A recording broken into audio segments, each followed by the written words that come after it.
start with the overnight developments in the ban. We now have, there's 10 different suits in various courts. Right. Obviously, the big one now has the one in Washington State. Let me ask you the question this way, and I know you're pursuing an appeal to this decision. We are. Is it time to sort of cut bait and say, you know what, rescind the order, go through Congress? Because there is support for the idea, but the specifics appear to be a challenge for you. Any thought of essentially rescinding and trying again?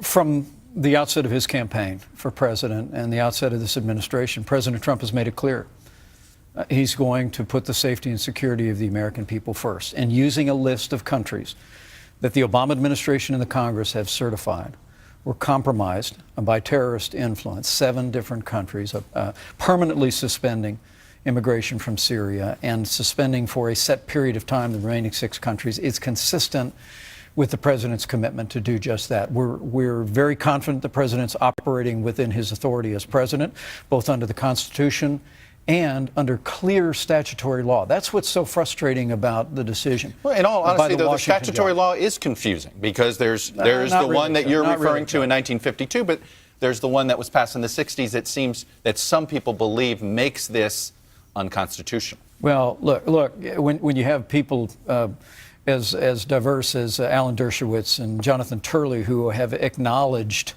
the merits of the president's action under the Constitution and the law, I think it speaks for itself. We're very confident that we're going to prevail. We'll accomplish the stay and we'll win the case on the merits. But again, the focus here is on the safety and security of the American people. That's why my question on the idea of sort of pulling it, because if this is a concern and this is something that's, you can't wait.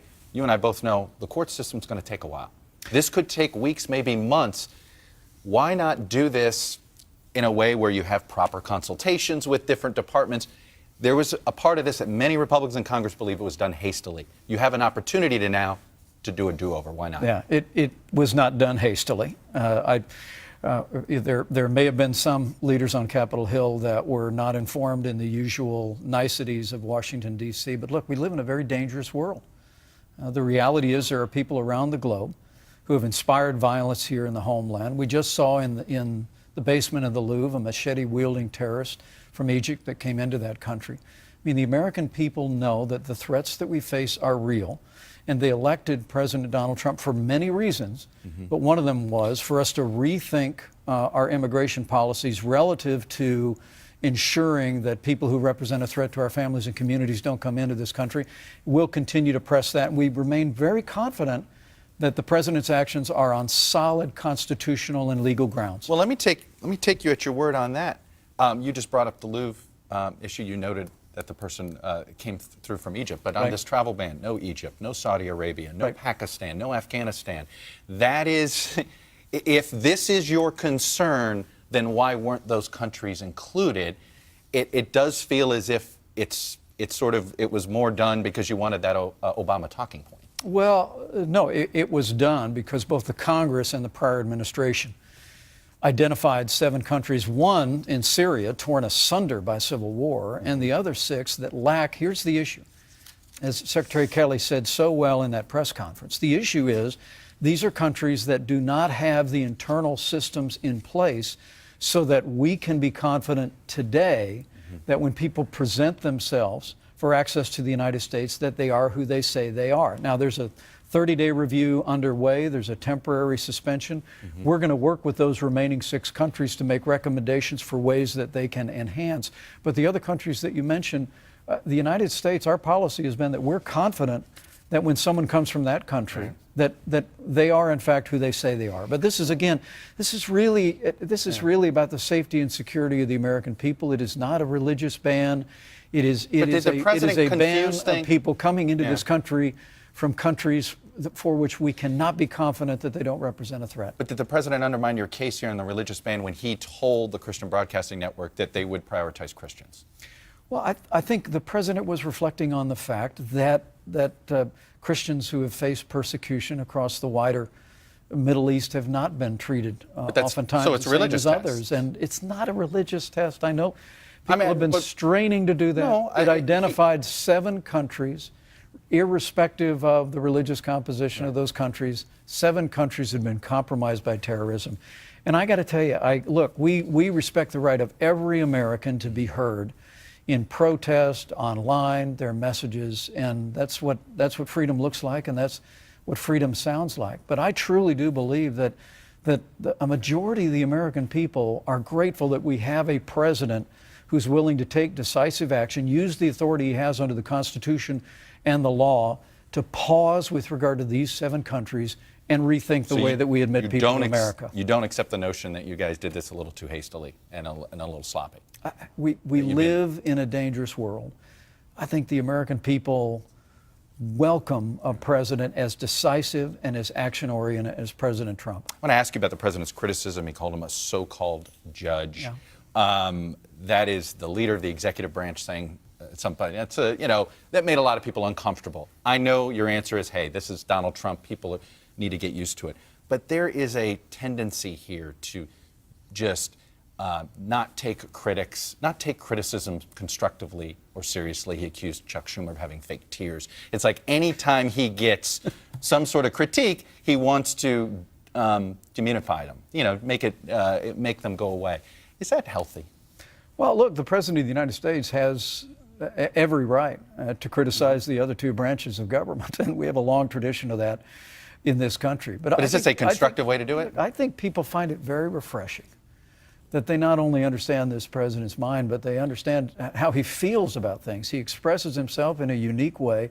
And again, the judge's actions, look, the judge's actions in this case in Washington, which are at odds with a federal district court judge in Boston who upheld the constitutionality of the president's actions, the judge's actions in this case, making decisions about American foreign policy and national security, it's just very frustrating to the president, to our whole administration, to millions of Americans who want to see judges that will uphold the law and recognize all he did was put a the pause. authority the president of the United States has under the Constitution to manage who comes into this country. Well, all he did was put a pause. But on this issue of criticism, I found something you said about President Obama 7 years ago. Take a listen.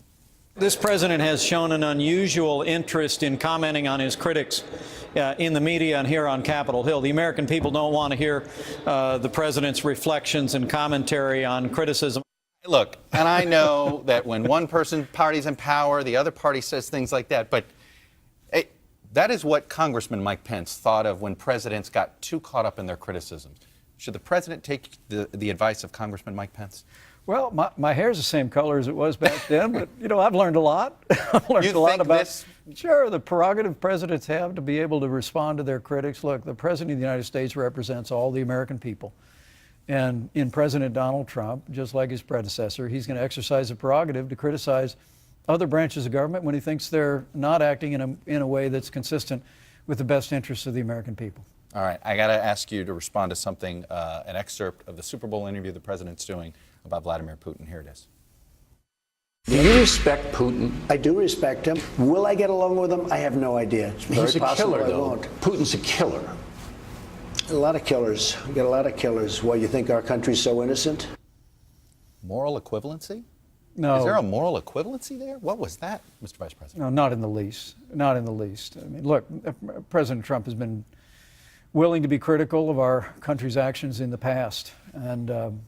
But what you're hearing there is a determination by the President of the United States to not let semantics or the arguments of the past get in the way of exploring the ability to work together with Russia and with President Putin in the days ahead. Specifically, if you played the rest of that interview, he said he didn't know if we would be able to get along with them better, but the president's top priority is to hunt down and destroy ISIS at its source. We have a common interest with Russia to do that. The president has made it very clear. He doesn't know whether he'll have a better relationship. I mean, you know with the Russia. Putin record here. Let me just put it up here. Obviously, a former KGB agent, in itself an institution of mass killings. What he's done to fund and promote the separatists in eastern Ukraine. Proxy wars that he's gotten involved in that, of course, ended up in the killing of innocent passengers on MH17. Then there's the list of mysterious deaths that are Putin-related. This is not something, what American leader has done something similar? That's what the president seemed to say there. No, that's not what the president said in the least. Then why can't he say a negative thing about Vladimir Putin? He has expressed himself in the campaign an election that he won, that he was determined to go forward and see whether or not we might be able to start anew in a relationship with Russia. I mean, the president has said many times, if we got along with Russia better, that would be a good thing for the world. If we were able to work with Russia to hunt down and destroy ISIS and confront radical Islamic terrorism, that would be a good thing. And what you have in President Trump is someone who is not going to look in the rearview mirror so much as looking out the windshield. But he's also made it very clear, Chuck, maybe not, maybe it's not going to work out, but I think he's absolutely determined. He had a productive conversation with President Putin. Okay. He spoke to the Ukrainian president, Poroshenko, yesterday about the need to maintain the ceasefire. He's going to continue to engage these world leaders. He's going to put America first. And he's going to look, as he always does, for a way that we can move forward and make a deal that will advance the interests of the United States. Are you comfortable with using those same words to describe Vladimir Putin? Well, using what words? That basically, you know, yeah, he's a bad guy, but we've done some bad things too. Are you comfortable with that moral equivalency? Again, I don't accept that it's a moral equivalency. I really don't, Chuck. Do you think he misspoke? No, I truly believe. Look, President Trump has been critical of American policy in the past, and I expect he's always going to continue to be candid with the American people. But what you have in this president is an absolute determination to re-engage the world. I see it in the telephone calls with world leaders. We saw it when Prime Minister May came. But it's to re-engage world leaders on American interests, to bring American strength back to the world stage. Okay. And in President Donald Trump, people know that here's someone who knows how to put a deal together. Right. And if he can make a deal with Russia or other countries that's going to advance the security of the American people, advance the interest of peace in the world, we're going to look to do that. All right, Vice President Pence, I'm going to leave it there. I know you're about to go to the Super Bowl. Do you have a rooting interest? You know, the Indianapolis Colts are not there, so I'll be on neutral ground, but no, it's going to be a great game, and we're going to be very humbled to have the opportunity to travel with a couple of America's heroes that we'll be able to bring down to the Super Bowl team. And I know we're all looking forward to seeing former President Bush toss that coin. Yeah. That'll be great to see him there. What a blessing. All right, Mr. Vice President, thanks for coming in and sharing your views. I appreciate it.